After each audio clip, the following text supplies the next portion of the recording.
At SIBOS 2009, Asian Banking and Finance Deputy Editor Brian Commons caught up with Bank of New York Mellon Managing Director Richard Brown to find out what's new in banking. We've come through the crisis in good shape.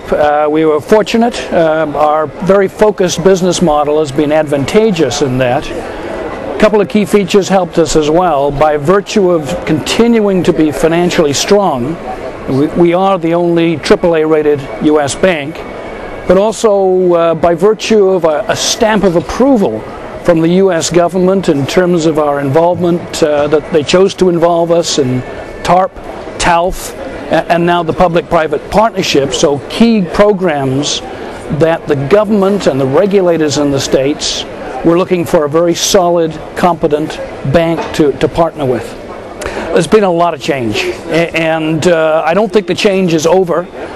For us, we've been fortunate in terms of being able to grow our market share, but a lot of things have been changing in the business. There's been a migration to quality that's reflected in first where banks have left their deposits, and we've been a tremendous beneficiary of that. And not surprisingly, as with any of us individually, the transactions tend to follow where the deposits have been lodged, and so our transaction volume has benefited, and we've increased our market share. That kind of trend, the flight to quality, is by no means over, and I think that we'll see some continued changes in how the market responds to the relative strength of the banks. In Asia, banks are terribly sensitive to the quality of their partners, their predictability, whether they can stay behind in tough times, and so I think that'll continue to shake out for a while to come. Well, no surprises, China and India continue to be the key drivers, and even amongst Asia, which was historically a very export-driven region, what we've seen in Asia is that the fastest growing market segment has actually been intra-Asia. So as markets like India and China develop a larger demand, that's reflected in where Asian manufacturers look to flow their goods. And that trend will only continue, particularly, I would say, accelerated by virtue of the economic crisis. So the big manufacturing hubs, China, under the China Plus One strategy, places like Indonesia, Vietnam, Malaysia, Thailand have also benefited, and we expect that trend to continue. Well, I think there's a lot of good news out there.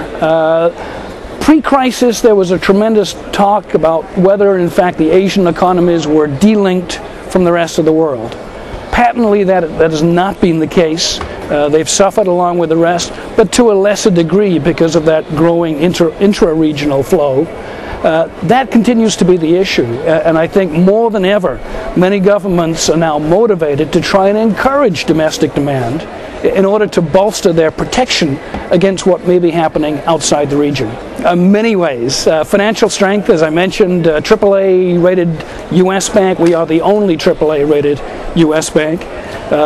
What that allows us to be is very consistent in terms of being able to stay through tough times. It also allows us to invest in technology. And one of the key themes we've seen, and we've talked about it at this conference, is the integration of trade and cash services, which requires a lot of investment. And so we see our role as very much helping local banks access expensive technology, access global reach through a very consistent and reliable partner.